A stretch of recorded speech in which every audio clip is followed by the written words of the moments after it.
بسم اللہ الرحمن الرحیم۔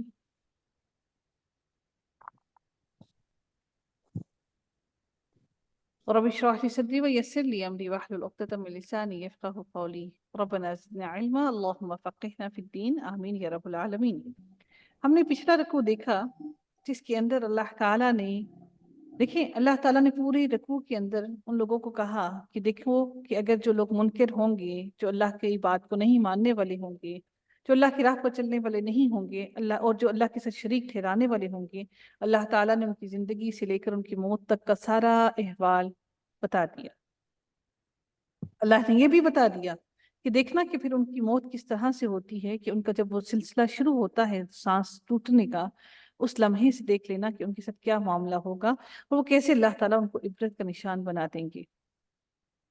اب لازم نہیں ہے کہ وہ حالت انسان دیکھ سکے، کہ موت کی سختیاں وہ انسان دیکھ سکے۔ اس چیز سے ہم یہ گمان لیتے ہیں، لوگ یہ سمجھتے ہیں کہ جو انسان موت جس کی بڑی بہترین ہوئی، بہت خوبصورت موت جس کی ہو گئی، تو وہ انسان بڑا ہی اچھا تھا، ٹھیک ہے۔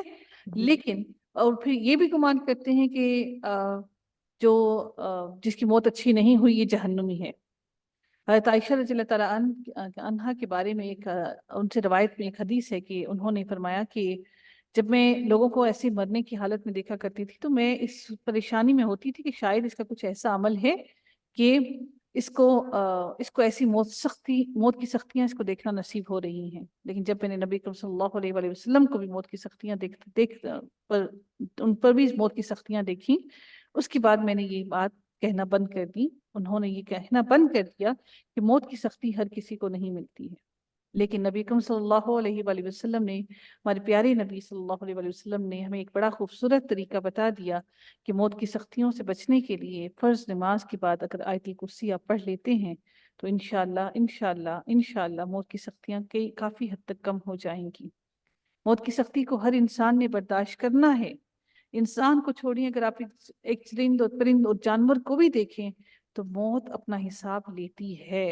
موت ایسے نہیں آتی، وہ جسم سے روح کو ایسے نہیں نکالتی اور اتنے آرام سے نہیں نکالتی۔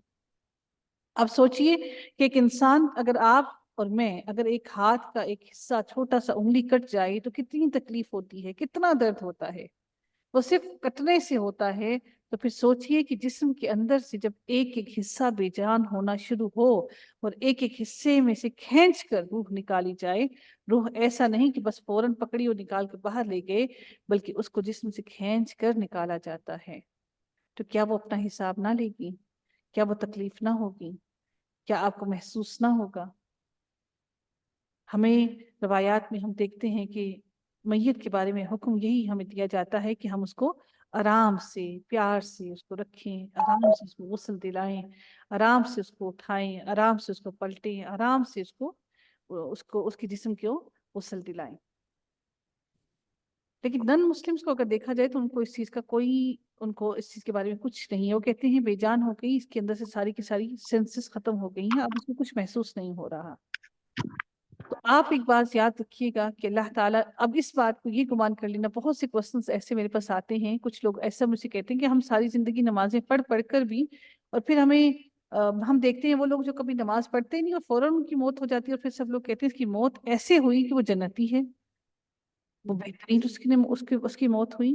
ہاں، کلمہ کو ہے، کلمہ پڑھا، کچھ ایسی نشانیاں ہیں جو ہمارے پر ظاہر ہو جاتی ہیں، لیکن اگر ہم ان کو بھی دیکھیں کہ کچھ ایسے بھی لوگ ہیں جو ساری زندگی ڈانس میں رہتے ہیں، ساری زندگی میوزک میں رہتے ہیں، اللہ کی ہر طرح سے نافرمانی کرتے ہیں، اور پھر وہ کسی ایکسیڈنٹ میں فوت ہو گئے، ہارٹ فیل ہو گیا، تو آپ اس میں کیسے کہہ سکتے ہیں کہ وہ جنتی ہیں؟ کچھ عمل ہماری آنکھوں کے سامنے بھی موجود ہوتے ہیں۔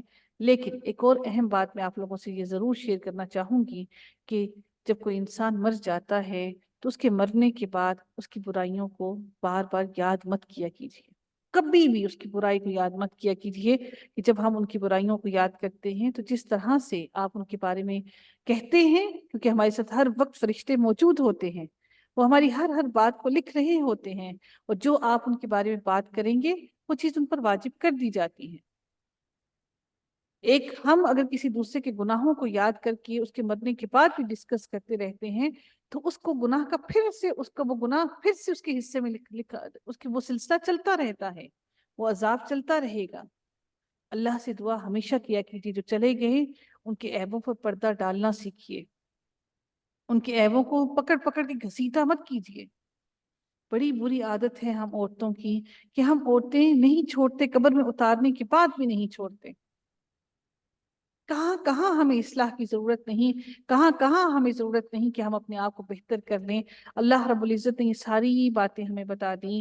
اور یہ ایسے سوالات بڑے زیادہ میرے پاس آتے ہیں، پوچھے جاتے ہیں کہ جی دیکھیں اس کی موت تو اتنی اچھی ہوئی، ہم پھر کیوں نمازیں پڑھیں، ہم کیوں پھر برداشت کریں، ہم بھی انہی کی طرح کیوں نہ ہو جائیں.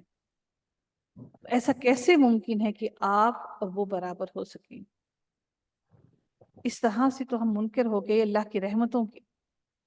ہم اللہ تعالیٰ کے عدل پر ہم سوال اٹھا رہے ہیں، پھر یہ کہتے ہیں ساری زندگی گناہ کر کر کے حج کر کے مر گئے، سب کچھ بخشوا دیا. اگر اللہ وہ مہلت ہی نہ دیتا، اگر اللہ تعالیٰ نے وہاں پر حج کے لیے بھیجا، اللہ تعالیٰ نے معافی مانگنے کا موقع دیا، تو آپ کو کیا معلوم کہ اس کی کون سی نیکی اتنی بڑی تھی کہ اللہ تعالیٰ نے اس نیکی کے سبب اللہ تعالیٰ نے اس کو وہ معاف کیا، اور اللہ تعالیٰ نے اس کو وہ طاقت اور اللہ تعالیٰ نے اس کو وہ صلاحیت دی کہ وہ اپنے گناہوں کو بخشوا سکے. ہم نہیں جانتے، غیب کا علم صرف اللہ رب العزت کے پاس ہے. اللہ تعالیٰ نے یہ ساری باتیں بیان کر دینے کے بعد، ہمارے ایمان کو جھنجھوڑ دینے کے بعد، اب اگلے پورے رکوع کے اندر اب اللہ تعالیٰ اپنی طاقت کو بیان کر رہے ہیں کہ دیکھو میری طاقت کیا ہے. کیا ہے میری طاقت؟ ان اللہ فالق الحب والنوا، میں وہی ہوں. اللہ تعالیٰ کہتے ہیں میں وہی ہوں، بے شک میں یقیناً وہی ہوں جس میں کوئی شک و شبہ ہو ہی نہیں سکتا کہ میں کیا کرتا ہوں، کہ میں پھاڑنے والا ہوں. کس کو؟ وہ جو بیج کس میں ہوتا ہے، کتنے اندھیروں میں بیج ہوتا ہے، اس اندھیروں میں سے اللہ تعالیٰ اس زمین کے اندر سے اس بیج کو پھاڑتے ہیں. ہم زمین میں بیج بوتے ہیں اور پودا اللہ کے حکم سے اگتا ہے، اللہ اگاتا ہے اس کو. ہم پودے نہیں اگاتے، ہم بوتے ہیں، ہم زمین میں پودا بوتے ہیں اور وہ اللہ کے حکم سے اگتا ہے. ہم جو یہ لوگ یہ کہتے ہیں نا ہم پودے اگا رہے ہیں، ہم پودے نہیں اگاتے. اگانا اللہ کی صفت ہے، ہماری ہاتھ میں کیا ہے؟ صرف اس کو بونا، اس کو زمین کے اندر ڈالنا، بس. اس کے بعد کا کام اللہ رب العزت کے ہاتھ میں ہے. تو ہم لوگ جو اردو میں بھی یہ بات بولتے ہیں، ہم بالکل غلط بولتے ہیں. بے شک اللہ تعالیٰ ہی وہ ہے جو دانے کو بھی پھاڑتا ہے اور گٹھلیوں کو بھی پھاڑتا. دیکھیں اتنی سخت گٹھلی کھجور کی، کتنی سخت گٹھلی، کچھ بیج کتنے سخت ہوتے ہیں، ان کی گٹھلیاں مینس بیج تو نہیں، گٹھلیاں جو ہوتی ہیں کتنی سخت ہوتی ہیں.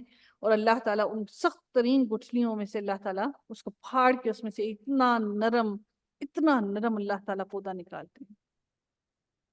یخرج الحی من المیت ومخرج المیت من الحی. اور اللہ تعالیٰ وہی ہے جو مردہ میں سے زندہ کو اور زندہ میں سے مردہ کو نکالتا ہے، زندہ میں سے مردہ کو اور مردہ میں سے زندہ کو نکالتا ہے. کیسے، کس طرح سے اللہ تعالیٰ ایسا کرتے ہیں؟ اللہ رب العزت جس طرح سے ایک انسان کے اندر اگر کوئی نطفہ جاتا ہے تو وہ مردہ ہے. پہلے ہماری سائنس میں اس کو کیا ہے کہ وہ سپرمز ہیں، ابھی وہ کیا ہے کہ زندہ ہیں، پھر وہ جاتے ہیں اس میں سے پھر وہ خون کا ایک لوتھڑا بنتا ہے، زندہ ہے وہ سپرم کیا زندہ ہے. اور پھر اس میں سے جب وہ سپرم میں سے جب ایگ فرٹیلائز ہوتا ہے، ابھی وہ خون کا لوتھڑا بنتا ہے، ابھی اس میں دل کی دھڑکن نہیں آتی، پھر وہ لوتھڑا خون کا دل کی دھڑکن میں آ جاتا ہے.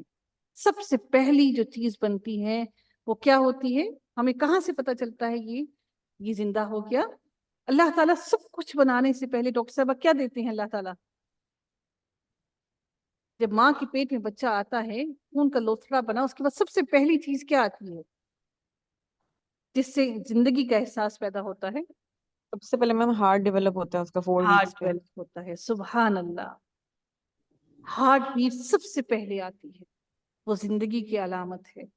Heart bit I it means کہ انسان کا بچہ زندہ ہے، وہ زندگی دیتا ہے. پھر وَمُخْرِجُ الْمَيِّتِ مِنَ الْحَيِّ، اور پھر وہ انڈے میں سے ایک انڈا جو ایک ہمارے پاس مردہ انڈا ہے ہم کھاتے ہیں، اس انڈے میں سے پھر اللہ تعالیٰ زندگی دیتا ہے. کہ وہی اللہ ہے. ذَلِكُمُ اللَّهُ فَأَنَّىٰ تُؤْفَكُونَ. تو اللہ تعالیٰ یہی تو وہ اللہ ہے، پھر تم کہاں بھٹکے جا رہے ہو، کہاں پھیرے جا رہے ہو، کہاں بھاگے جا رہے ہو، کس کو اپنا رب بنا رہے ہو؟ اب اللہ وہ ہے جو پھاڑتا ہے صبح کو. کیسے پھاڑتا ہے؟ جب سورج نکلتا ہے نا تو وہ جیسے چادر پھٹتی ہے نا، اسی طرح سے سورج جو رات کا اندھیرا ہے اس کی جو چادر ہے اس کو سورج پھاڑتا ہے، اس چادر کو، اور اس کو پھاڑ کر اللہ تعالیٰ صبح لے کر آتا ہے. اور پھر اللہ تعالیٰ نے بار بار قرآن میں ہمارے لیے فرمایا کہ وَجَعَلَ اللَّيْلَ سَكَنًا، کہ اللہ تعالیٰ نے میرے اور آپ کے لیے رات سکونت کے لیے، سکون کے لیے پیدا کی. اللہ نے رات سکون کے لیے بنائی ہے. تو اگر میں اور آپ رات کو سکون نہیں کرتے، سوتے نہیں، آرام نہیں کرتے، پھر وہ سارا دن ہمارے اوپر سستی رہتی ہے. سب سے زیادہ مشکل کام یہ ہوتا ہے کہ نیکی کرتے وقت آپ کی نیکی کرتے وقت آپ اللہ کے نافرمان زیادہ بنتے ہیں. کوئی بتا سکتا ہے کیسے؟ نیکی کے دوران کیسے ہم اللہ کے نافرمان زیادہ بنتے ہیں؟ شیطان ورگلاتا ہے. کیسے؟ فور اس ایگزامپل. نیکی پہ زیادہ اترا کے، زیادہ نہیں تکبر کر کے. نہیں، نیکی کرتے وقت آپ اللہ کے نافرمان بنتے جاتے. نیکی کر رہے ہیں، قرآن پڑھ رہے ہیں، پڑھتے پڑھتے آپ اللہ کے نافرمان بن گے. کیسے؟ شیطان کے خیالات آتے ہیں، شیطانی خیال، اپنے آپ کو اچھا سمجھنے لگتے ہیں. آپ کو میں بتاتی ہوں سب سے امپورٹنٹ بات. آپ قرآن پڑھ رہے ہیں، پڑھا رہے ہیں، درس میں بیٹھے ہیں، ٹھیک ہے، اچھی جگہ پہ، اچھی محفل میں بیٹھے ہیں، ہمارے ذہن میں ہوتا ہے ہم بھی تو نیکی کا ہی کام کر رہے ہیں، قرآن ہی پڑھ رہے ہیں نا. چلو ابھی نماز کے لیے اذان ہوئی اور ہماری نماز قضا ہو گئی. اور یہ شیطان کا سب سے طاقتور وار ہوتا ہے. انسان ایک طرف سے وہ نیکی کروا رہا ہے اور دوسری طرف سے آپ کو اللہ کا نافرمان بنا رہا ہے. قرآن پڑھ رہے ہیں، ہم سوچتے ہیں کہ کوئی بات نہیں، یہ بھی اللہ کا کلام ہی پڑھ رہے ہیں، کوئی بات نہیں، نماز بعد میں پڑھ لیں گے. وہ فرض چھوڑ دیا. اچھا صدقہ کر رہی ہیں، زکوٰۃ چھوٹ گئی. تو نیکی جو ہے، ایسی بھی نیکیاں ہیں جو نیکیاں آپ کو نیکی کر رہی ہیں لیکن وہ بھی آپ کو جہنم کی طرف گھسیٹ رہی ہیں. کس وجہ سے؟ کہ اصل فرض رہ گیا. کہ بڑی سخت آزمائش ہوتی ہے. تو اللہ تعالیٰ نے آگے فرمایا ہمارے لیے کہ اللہ تعالیٰ نے یہ بتانے کا مقصد کیا ہے کہ اگر پوری رات کی عبادت کرتے رہیں لیکن فجر رہ گئی تو وہ رات کی عبادت کسی صورت میں بھی آپ کے کام نہ آئے گی. پوری رات بھی قرآن پڑھتے رہے، اللہ کا ذکر کرتے رہے اور نماز نہ پڑھ سکے، فجر کی نماز کو نہ پہنچ سکے، تو وہ پوری رات کی عبادت رہ گئی، وہ کسی کام نہ آئی، فرض رہ گیا. اور پھر اللہ تعالیٰ نے سورج اور چاند کو حساب کے ذریعے بنائے. اللہ تعالیٰ نے ذالک تقدیر العزیز العلیم، کہ سارے کے سارے اندازے ہیں ہمارے رب کے جو بہت بہت ہی زبردست اور علم والا ہے، جس کے علم نے ساری کی ساری چیزوں کو گھیر رکھا ہے. میم ایک ایگزامپل اور بھی یاد آئی ہے مجھے. جی جس طرح ہم نفلی روزے رکھ لیتے ہیں، جو فرضوں کی قضا روزے ہیں وہ ہمارے رہتے ہیں ابھی، ان کو چھوڑ کے نفلی روزے رکھ لینا، وہ بھی بالکل ایسا ہی. اور پھر ہم یہ سمجھتے ہیں کہ چلیں جی نفلی روزوں کی ہم نیت پہلے کر لیتے ہیں، کوئی بات نہیں، فرضی کر لیں گے. مطلب فرض کے اندر تاخیر نہیں ہونی چاہیے. اسی لیے حکم ہے نا کہ 15 شعبان سے پہلے آپ روزے رکھیں، اس کے بعد روزے نہ رکھیں، تاکہ فرض جو رمضان کا مہینہ آ رہا ہے پورے روزے رکھ سکیں آپ، طاقت ہو. نبی پاک صلی اللہ علیہ وسلم کی حدیث ہے. بالکل. آگے دیکھتے ہیں جی. الحمدللہ. دیکھیں ہم جب سوچنے بیٹھتے ہیں تو کتنی وسعتیں کھلتی ہیں علم کی. یہ بھی آپ پر اللہ تعالیٰ کی بڑی عنایت ہے. پہلے ہم نے قرآن کے الفاظ کو ایسے بیٹھ کر کبھی سوچا نہیں ہوگا. وَهُوَ الَّذِي جَعَلَ لَكُمُ النُّجُومَ لِتَهْتَدُوا بِهَا فِي ظُلُمَاتِ الْبَرِّ وَالْبَحْرِ. اللہ تعالیٰ نے جو آسمان پر نجوم، یہ جو ستارے بنائے ہیں، اس کے اللہ تعالیٰ نے ایک فائدہ تو یہ بنایا کہ اندھیرے کو روشنی میں بدلتے ہیں. یہ اندھیرے کو روشنی میں بدلتے ہیں کہ رات کو اندھیرا جو اتنا شدید ہے اس کو روشنی میں بدل دیتا ہے. اس کے بعد اللہ تعالیٰ نے ان ستاروں کو ہمارے لیے اس لیے بھی بنایا تاکہ اللہ تعالیٰ آسمان کو خوبصورت بنا سکے. اللہ تعالیٰ نے یہ صرف اس آسمان پر، یہ جو ہماری آسمان ہے، زمین کا آسمان، اس پر ستارے ہیں، باقی کسی آسمان پر ستارے نہیں ہیں. اللہ تعالیٰ نے کوئی بھی چیز خوبصورتی کے بغیر ہمیں نہیں دی. آسمان یہ اندھیرا ہوتا، کالا ہوتا، اگر ستارے نہ ہوتے، رات کو سیاہی ہوتی، تو پھر کیا کرتے؟ اب ایک ہو گیا اندھیرا ختم کرنے کے لیے، دوسرا ہو گیا اس کی خوبصورتی کے لیے، اور تیسرا ستاروں کا ایک کام یہ ہے کہ اللہ تعالیٰ ان ستاروں سے جو شیاطین اوپر آسمانوں پر چڑھنے کی کوشش کرتے ہیں ان سے یہ ستارے ان کو مارے جاتے ہیں، آگ کی صورت میں شعلے مارے جاتے ہیں۔ یہ ستاروں کا تیسرا کام یہ ہے، ان کو سزا دی جاتی ہے۔ اگر اس کے بعد کوئی چوتھا کام یہ کہتا ہے کہ اس کے علاوہ ستاروں کا جو نجوم کا جو علم ہے، جو لوگ کہتے ہیں کہ علم الفلکیات میں جو وہ کہتے ہیں جی قسمت کا حال بتاتے ہیں، سب کچھ کرتے ہیں، یہ بہت بڑی شرک ہے، یہ گناہ ہے۔ اس کے علاوہ تیسرا کوئی کام ستاروں کا نہیں ہے، اور نہ ہی تقدیر کے احوال بتائے جا سکتے ہیں ہم ستاروں کے علم سے۔ جی آج ستارہ یہاں پر تھا تو آپ کی قسمت آج اس طرح سے چل رہی ہے، یہ گناہ ہے، گناہ کبیرہ ہے۔ اس کے علاوہ ستاروں کا کوئی چوتھا کام نہیں ہے۔ اللہ تعالیٰ فرماتے ہیں کہ میں تمہیں یہ سب کچھ اس لیے میں نے بنایا تاکہ میں تمہیں ہدایت دے سکوں، اور وہ جو اندھیرے ہیں، اللہ تعالیٰ فرماتے ہیں کہ جو اندھیرے ہیں خشکی اور سمندروں کے اندر کے اندھیرے ہیں، وہ سارے کے سارے اندھیرے اللہ تعالیٰ اس سے دور کر سکے، ان سب میں اللہ تعالیٰ تمہیں ہدایت دے سکے اور روشنی دے سکے تمہیں۔ اللہ تعالیٰ یہ ساری چیزیں ہمارے لیے کھول کھول کر کیوں بیان کرتے ہیں؟ اللہ کو کیا ضرورت تھی ہمیں بیان کرنے کی؟ ہمارا پرائم منسٹر ہے، کہاں پہ پیسے یوز کرتا ہے، کہاں نہیں کرتا، پریزیڈنٹ ہے، کہاں جو مرضی کہاں سے پیسے آئے کہاں کے، وہ تو ہمیں نہیں بتاتے، لیکن پھر بھی ہمیں پتہ جی وہ ہمارا پرائم منسٹر ہے، ہم اس کو ریسپیکٹ دیتے ہیں، ہم پریزیڈنٹ کو ریسپیکٹ دیتے ہیں، ادارے کا سربراہ ہے، ہمیں نہیں پتہ ادارے کا سربراہ کیا کر رہا ہے۔ اللہ رب العزت کو دیکھیے کہ اللہ تعالیٰ کو کیا ضرورت تھی اپنی کبریائی ہمیں بار بار بتانے کی، ہمیں صرف اتنا ہی کہہ دیتا کہ میں ہوں، میں بہت سخت ہوں غصے میں رحم کرنے والا بھی ہوں، تو ہم اتنا ہی مان لیتے۔ لیکن رب کائنات نے ایک ایک چیز، ایک ایک لفظ کھول کھول کر بیان کیا، اور پھر یہ بھی کہہ دیا کہ دیکھو میں تمہیں یہ کھول کھول کر بیان کرتا ہوں، تاکید سے کہہ دیا قد فصلنا الآیات لقوم یعلمون، تاکہ یہ قوم جان لے، سمجھ لے۔ پھر میں اور آپ قرآن کو پڑھے بغیر، قرآن کا ترجمہ سیکھے بغیر کیسے سمجھ سکتے ہیں؟ کیسے عربی کو پڑھے بغیر سمجھ سکتے ہیں کہ قرآن میں اللہ تعالیٰ نے ہمیں کیا بتایا؟ وَهُوَ الَّذِي أَنشَأَكُم مِّن نَّفْسٍ وَاحِدَةٍ فَمُسْتَقَرٌّ وَمُسْتَوْدَعٌ۔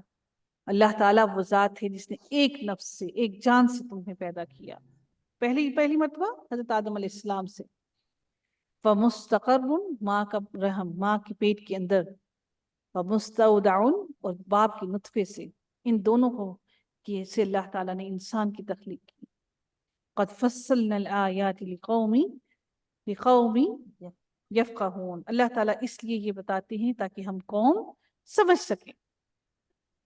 اللہ وہ ذات ہے جس نے آسمانوں سے بارش کو برسایا، پانی برسایا، اور پھر اس پانی کے برسانے کے بعد اللہ تعالیٰ نے اس پانی سے نباتات اگائے، یہ درخت اگائے، اور پھر ان میں سے اللہ تعالیٰ نے کیا کیا کہ اللہ تعالیٰ نے ہمارے لیے یہ سارا کا سارا سبزہ دنیا میں زمین میں پھیلا دیا۔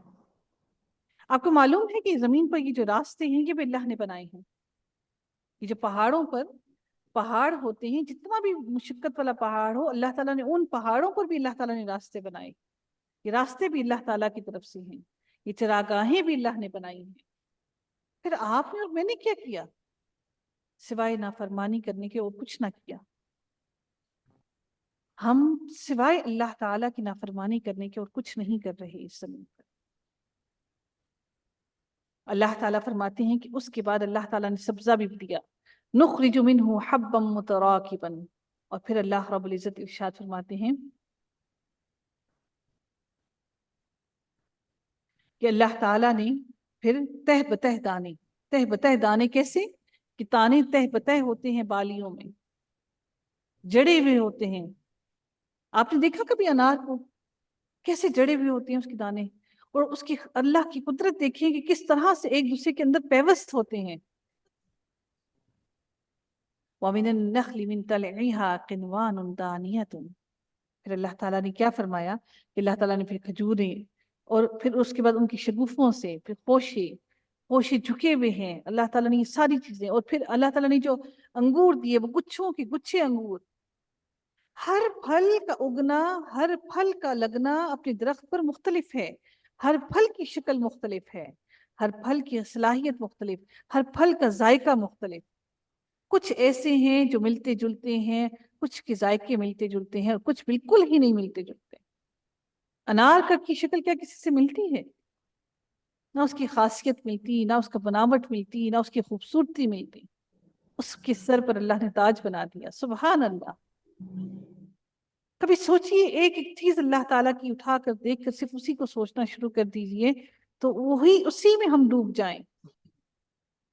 پھر اللہ تعالیٰ ہمیں کہتے ہیں، مجھے اور آپ کو کہتے ہیں کہ انظروا، دیکھو دیکھو تم کس طرح اللہ تعالیٰ نے یہ سارے کے سارے پھل، یہ سارے کے سارے درختوں پر پھل لگائے، اور پھر اللہ تعالیٰ نے ان پھلوں کو لگانے کے بعد ان کو پکایا بھی۔ یہ ساری فصلیں، یہ پھل ہم بو دیتے ہیں، پھر اس کے بعد سب اللہ کے حوالے۔ ان فی ذلکم لآیات لقوم یؤمنون، ان سب میں نشانیاں ہیں ان سب لوگوں کے لیے جو ایمان لانے والے ہیں۔ میرے رب کائنات نے اتنی کھول کر اپنی ساری باتیں آپ کو مجھے بیان کر دیں، اس کے بعد اللہ تعالیٰ دیکھیں کتنی سخت بات کہنے والے ہیں کہ دیکھو ایک انسان نے، آپ نے اپنی اولاد کو پالا پوسا، اپنی ساری مشقتیں کی، اپنی ساری صلاحیتیں دے دی، پھر اپنی ساری مشقتیں آپ بیان کر کے وہ رات کا اٹھ کر بیٹھنا، پوری پوری راتوں کو جاگنا، کھڑے رہنا، سب کچھ بیان کر دینے کے بعد آپ آخر میں یہ کہیں کہ میرا بچہ مجھ سے پیار نہیں کرتا، مجھے پسند نہیں کرتا، مجھ سے نفرت کرتا ہے، وہ سمجھتا ہے کہ میں اس کی ماں ہی نہیں، آپ کے دل پر کیا بیتے گی؟ اللہ رب العزت نے اپنی ساری کی ساری باتیں بتا دینے کے بعد، دیکھو میں وہ ہوں، وہ نہ بھی بتاتا تو ہمیں کیا، اس کی ذات پر، اس کی کبریائی پر، اس کی طاقت پر کوئی فرق نہیں آنا تھا۔ یہ اللہ تعالیٰ ہمیں اس لیے بتا رہی ہیں کہ تاکہ ہم ایمان لے آئیں، اس بات پر سمجھ جائیں، سیکھ جائیں، رک جائیں۔ وہ سب کچھ کرنے کے بعد ان لوگوں نے کیا کیا؟ وَجَعَلُوا لِلَّهِ شُرَكَاءَ، انہوں نے اللہ کے لیے شریک بنا دیا۔ اللہ کے ساتھ کیسے شریک بنا سکتے ہیں؟ یہ اللہ تو وہ ذات ہے جو ساری طاقت رکھنے والا ہے، اور لوگوں نے کیا کیا؟ شیاطین کو اللہ کا شریک بنا دیا۔ الجن وخلقهم وخرقوا له بنینا، اور انہوں نے کیا کیا کہ اللہ کا شریک بھی بنا دیا جنوں کو، حالانکہ ان کو تو اللہ ہی نے پیدا کیا۔ وخلقهم، ان کو اللہ نے پیدا کیا۔ وخرقوا له بنین وبنات، اللہ، اس سے بڑھ کر ظلم انہوں نے کیا کر دیا؟ اللہ کے بیٹے اور بیٹیاں بنا لی جس کا ان کو علم ہی نہیں، بغیر علم۔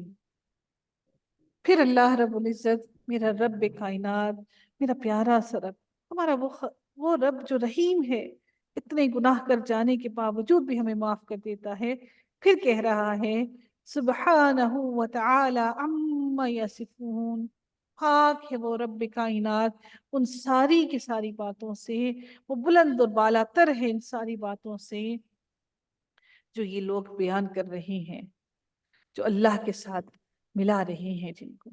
وہ رب کائنات ان ساری باتوں سے پاک ہے، سبحانہ وتعالی عما یصفون، پاک ہے اللہ رب العزت ان ساری کی ساری باتوں سے جو یہ سب کے سب لوگ بیان کر رہے ہیں۔